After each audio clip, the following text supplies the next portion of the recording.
The topic of my presentation is WebRTC redefined, and we basically talk about WebRTC standard and its implementation in Elixir that we are working on in Membrane framework. The table of contents is as follows. First of all, we'll talk about what is Membrane framework and what are use cases for Membrane framework. Then we'll move to the WebRTC standard. In section 3, I will show you very basic example usage of standard WebRTC API. And next, we'll discuss problems of WebRTC. And finally, in section 5, we'll talk about Membrane WebRTC implementation, which we called RTC Engine. So to begin with, what is Membrane framework? Membrane framework is a framework for processing multimedia. So whenever you want to do something with audio or video, you can try to use for it Membrane. I listed here some use cases. Let's assume that you, for example, want to read audio or video file and play it. You can try to use for it Membrane.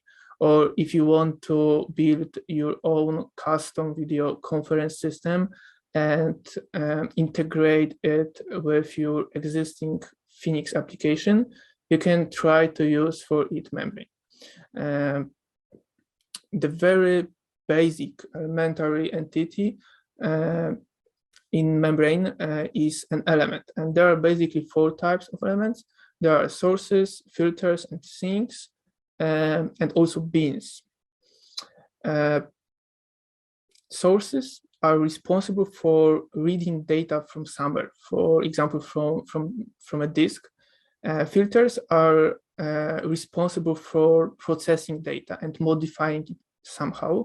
And sinks are responsible for saving data to a file or sending it through the network. They are basically something opposite to sources. There are also beans. Beans are basically for logical purposes to group a lot of membrane elements. And they are not important in terms of this presentation. Here we have a very simple example membrane pipeline that is responsible for reading MP3 audio file and playing it in headphones. So we have MP3 file reader that is of type source. It reads data from a file, then it conveys this data to 2 filters that decodes audio and converts it so it is prepared for playing, and at the end we have port audio, which just plays audio in headphones. So this was very short introduction to Membrane and Membrane architecture, and now we can move to the WebRTC standard.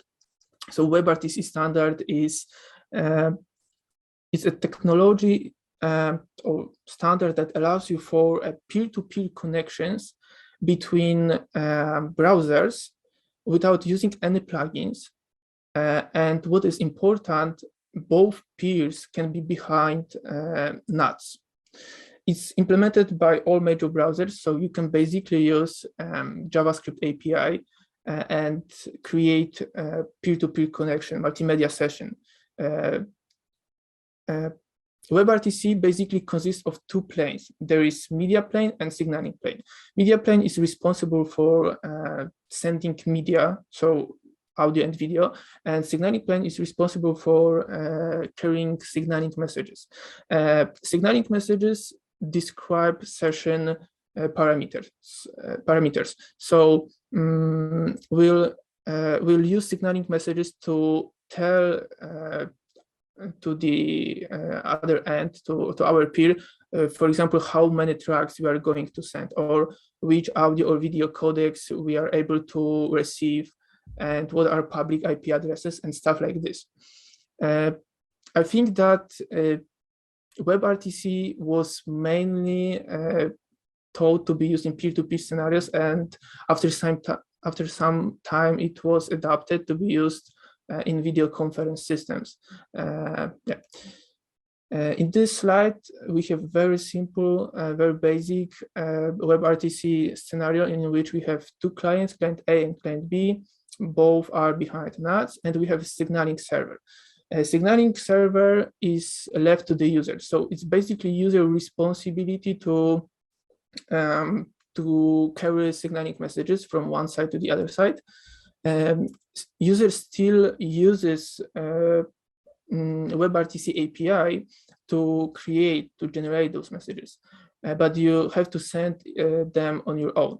And the main question here is how to establish a peer-to-peer connection when both clients are behind us. To do so, we use, in most cases, so-called STAN server. It is not shown here, but we use a STAN server to create a binding in our NAT table from our private IP address to some public IP address. And after creating this binding, both peers, client A and client B, do the same. And after creating this binding and fetching our public IP address, we exchange those public IP addresses through a signaling server. And then clients try to connect using discovered public IP addresses. The whole procedure of fetching those public IP addresses and establishing a connection is described in ICE protocol. So our public IP addresses are also called ICE candidates. And the whole process of establishing connection can be called as negotiation. Here we have WebRTC protocol stack, and as we can see, it's pretty complicated. We have two planes, media plane and signaling plane. Media plane, the most important protocol, I think, is SRTP. It carries media data, so audio and video. And there is also DTLS protocol. DTLS is used for establishing a cryptographic context. Then this cryptographic context is used to convert RTP packets into SRTP ones by encrypting them. We have, of course, ICE, STAN, and TERN protocols.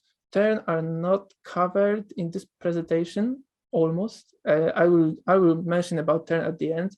And of course, we have UDP and IP. In signaling plane, the most important protocol is SDP. It stands from Session Description Protocol, and SDP describes the format of signaling messages. Here I have an example of SDP. So SDP basically consists of M lines. Each M line describes audio, video, or video track, or data channel. But data channels are not important, so we'll omit them. Here, I hope that you can see what I'm highlighting. So here we have M line that indicates that this is audio track, and it can be encoded in using three different codecs with numbers like 111, 9, and 8. We also mark this this audio track as send only, which means that we are only going to send it. And then we map numbers of codecs to codecs. So for example, we have 111, and this means that we'll use Opus, or we have a codec with number 8, which means that it is PCM-ALO.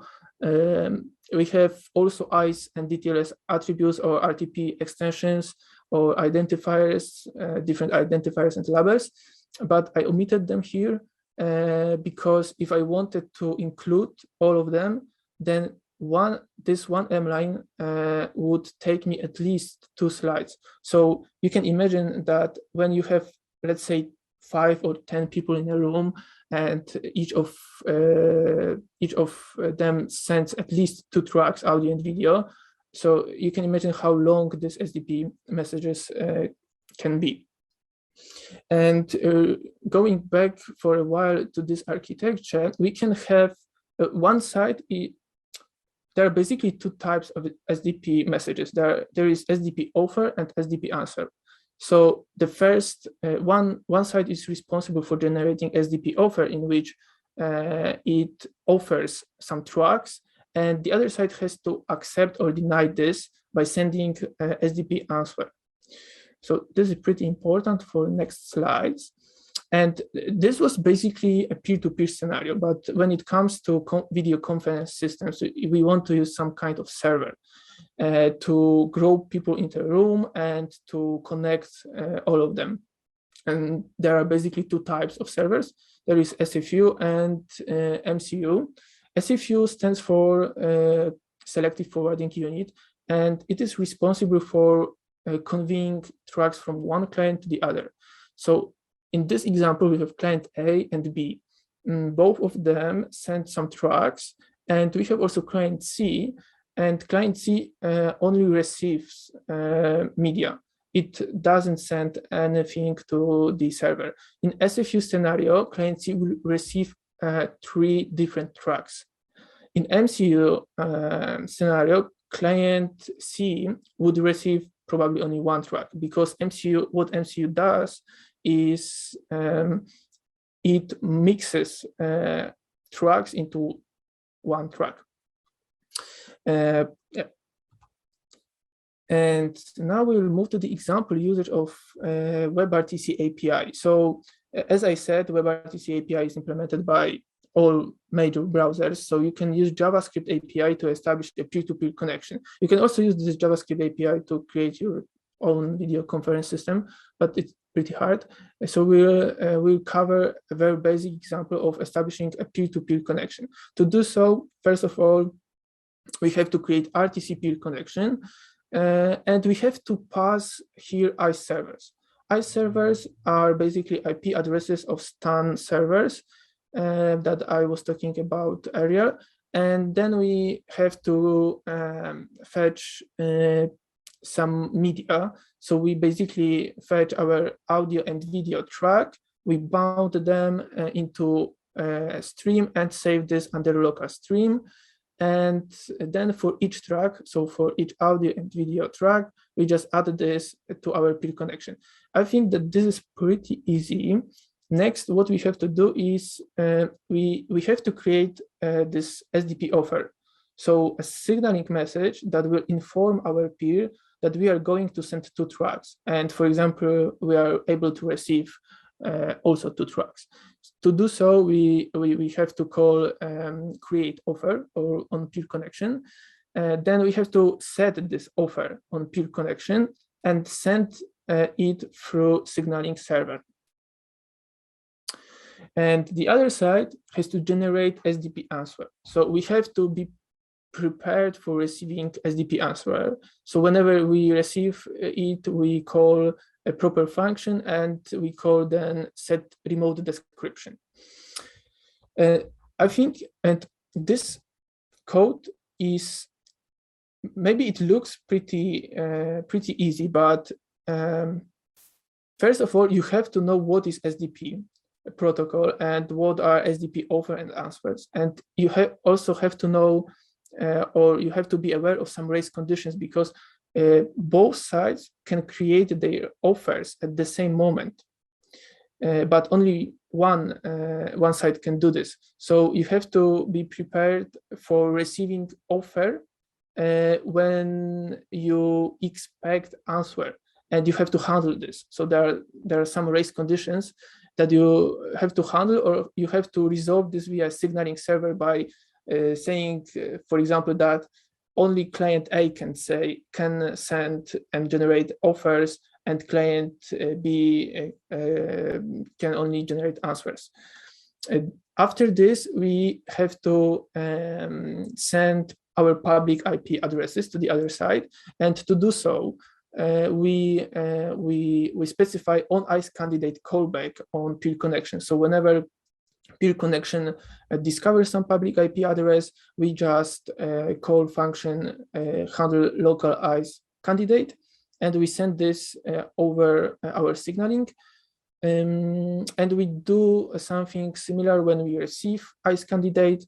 We just add it to our peer connection. So we basically exchange with our peer with public IP addresses, and then peer connection try to establish peer-to-peer connection. And once again, this code requires from you some knowledge about ICE candidates and ICE protocol itself. You have to know something about WebRTC standard and about protocols that are under the hood. And I think that after doing all of this stuff, you should be able to establish a connection and send media. But let's say that after some time you want to start a screen sharing. So you basically want to add a new track, and you obtain this track, you save it after under new track variable, and then you add this track to peer connection. After adding this track to peer connection, you have to also call a restart ICE function, and you once again have to create offer and exchange this offer with your peer. This is because description of session changed, and you are going to send one new track, and your peer has to accept it. So once again, you have to know what is ICE restart. You have to be aware of some race conditions, because your peer can restart ICE also at the same moment, and you have to solve such cases. So what are problems of WebRTC? First of all, you have to be aware of SDP and ICE protocols, and you have to handle a lot of different race conditions on your own. Secondly, there is no abstraction layer, like room or peer. You have to implement all of this on your own. There is also no easy way to associate some metadata with tracks. Let's say that we are adding here a new track that represents screen sharing. There is no easy way to say that this video represents screen sharing, and there is no easy way to distinguish between tracks of the same type. So you have to do this once again via a signaling server on your own. And yeah, I think that's pretty it. And here comes Membrane with Membrane RTC Engine. So what is Membrane RTC Engine? I would say that Membrane RTC Engine is some kind of abstraction layer that allows you for creating video conference systems. At this moment, it supports only one type of engine, which is SFU, but we are also going to support MCU. And we are going to make it WebRTC agnostic. I will talk about this at the end of this presentation. Membrane RTC Engine provides you with terms like peer and room. So there are callbacks like, hey, there is a new peer, or there is a new track, or some metadata has changed. I will discuss this in a moment. The architecture of RTC Engine is presented in this figure. We basically have two blue rectangles, Membrane Client Library and Membrane RTC Engine. Those libraries emits so-called media events, and media events have to be conveyed to the other side. So they're basically quite similar to signaling messages, but user doesn't have to know anything about media events structure. So for example, what types of media events there are, or how to generate them. Everything user has to do is to convey them to the other side. And when Membrane client, let's say that we are in Membrane RTC Engine, and we have some custom backend logic. So our custom backend logic creates Membrane RTC Engine, and Membrane RTC Engine can emit some media events. When we pass those media events to the other side, to Membrane Client Library, Membrane Client Library can invoke some callbacks like, hey, there is a new peer, or hey, some peer left the room, or there is a new track, or some metadata has been updated, and stuff like this. So the only thing user has to do is to pass those media events. There is no need to know anything about ICE, SDP, or different race conditions. We are handling this everything for developers inside Membrane Client Library and Membrane RTC Engine. When it comes to client-side API, the main class at this moment is Membrane WebRTC. In Membrane WebRTC, we have a Membrane WebRTC class takes as an argument Membrane WebRTC config. And in config, we can specify callbacks, RTC config, and receive media. Callbacks, we'll discuss about callbacks in a while. RTC config is basically for passing STAN servers IPs, and receive media indicates whether we are a passive participant or not, or we just want to send media and stuff like this. Callbacks that we provide you with are listed here. So whenever we are accepted by a server, callback on join success is invoked, or when server denies us, on join error is invoked. There are also callbacks related to tracks like on track ready, on track added, and stuff like this, and callbacks related to peers like on peer joined or on peer updated. There are also callbacks related to media events. Basically, there is only one callback on send media event, and this media event is this callback is invoked whenever client library generates some media event that has to be sent to the other side. From functions, we have receive media event, join, leave, update peer metadata, add track, replace track, remove track, and update track metadata. As you can see, when you, for example, add track, you can associate with it some metadata, and this can be whatever you want. Other peers will receive those metadata. So it's pretty easy to distinguish between tracks of the same type. Example usage, here we have a very small example usage. So we create a new Membrane WebRTC class and we implement some callbacks. Whenever we get a media event, we just call signaling send media event. We can also have on track ready, which means that we are receiving some data on some track, and here we can, for example, attach stream to a video element, HTML video element. We have also on join success. So when we are accepted by a server, we can start adding tracks. And as you can see, we can add a lot of different tracks that are grouped into streams, and we can associate some metadata with them. Let's say that we can associate with first audio that it comes from microphone, but the second audio comes from camera 2, and we can do something with this info if it is useful for us.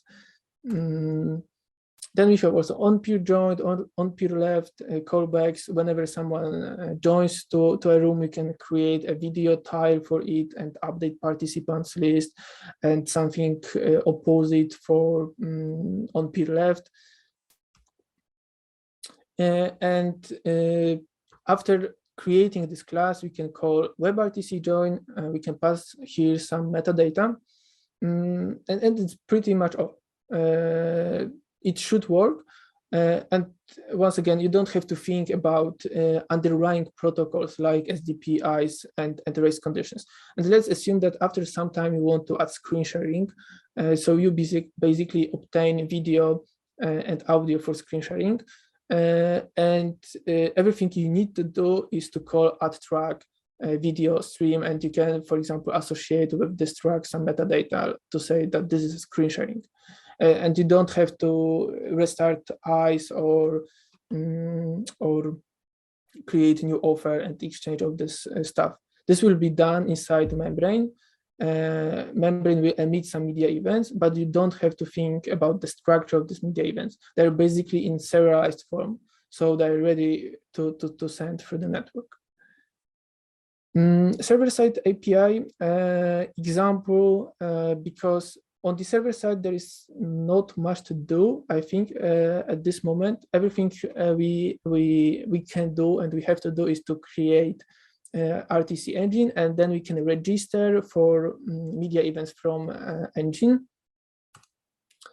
And we can receive some media events from RTC engine. A media event can be marked as broadcast, which means that we should send it to all other peers, or media event can be marked to be sent to specified peer. Whenever we receive some media event through the signaling server, we just pass this to our engine, and that's pretty much all. In case of notifications, we can be notified about new peer. So whenever there is a new peer, engine emits notification that there is a new peer, and we can accept it or deny it. And there is also notification about leaving a room by a peer.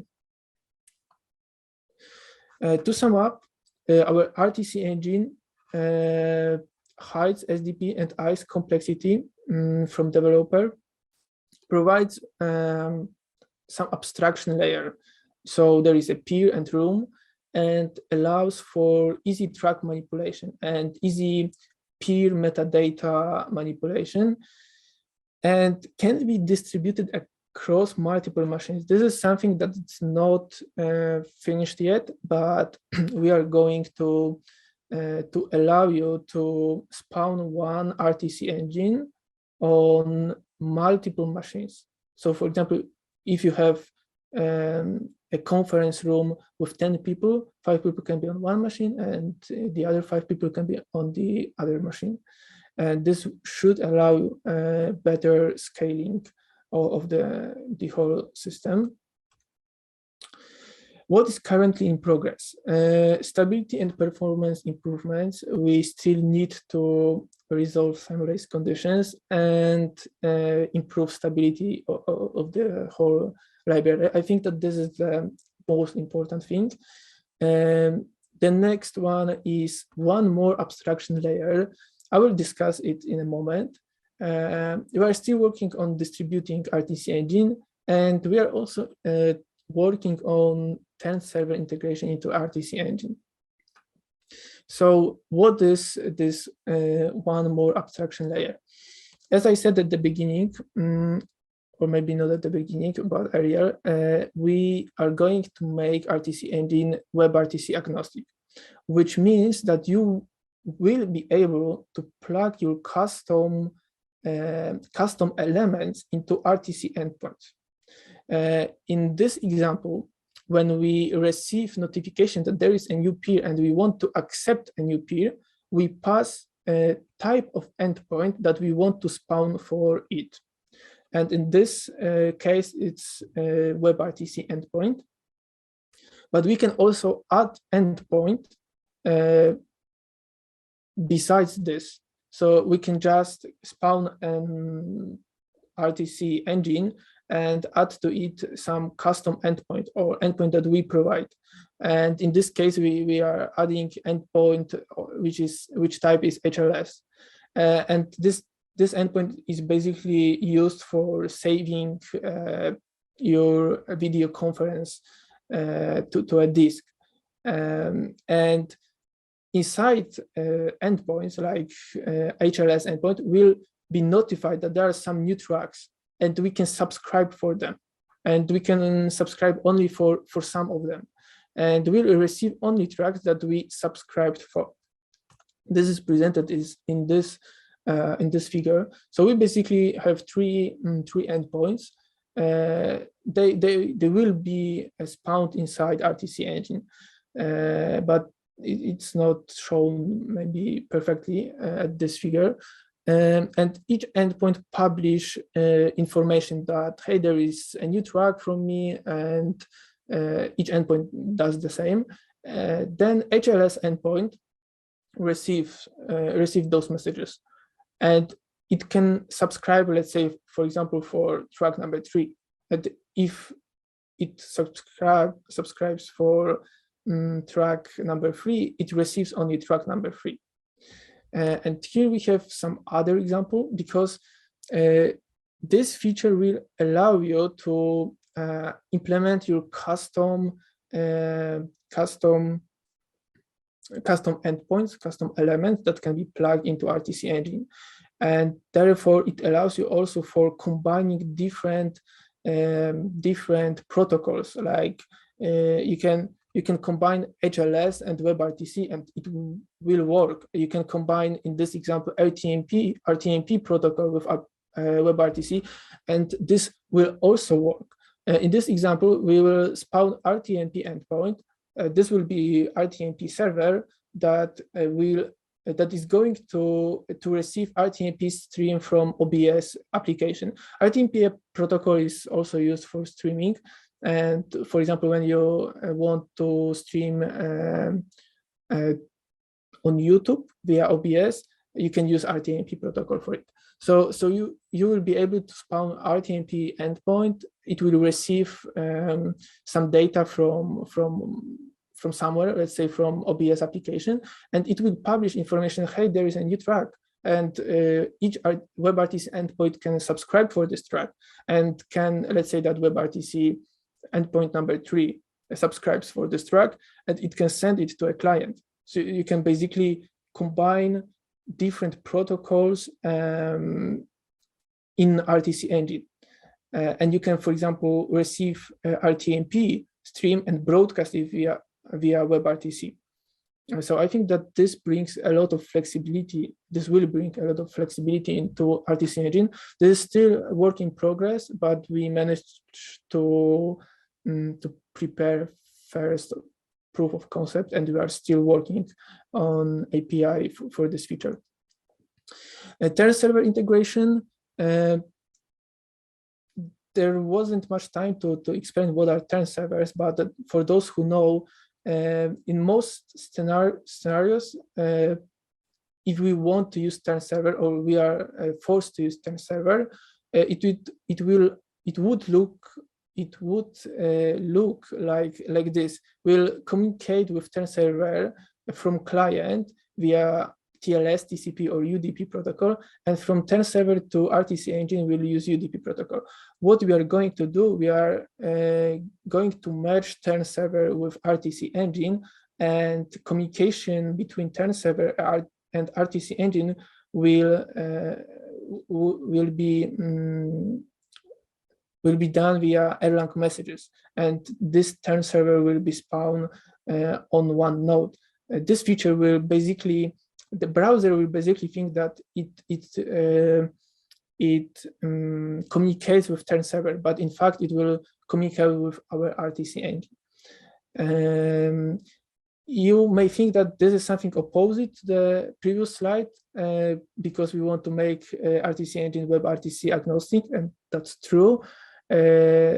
We basically merge term servers in WebRTC endpoints, but this is not done yet. Yeah, and that's pretty much it. The whole project is being realized by Software Mention in association with Geometer, and that's all. Here are some useful links. I hope that you could learn something new. We deployed a very simple video room demo that uses RTC Engine, and you can check it out under the first link. And there are also some other useful links that you can check out if you are interested.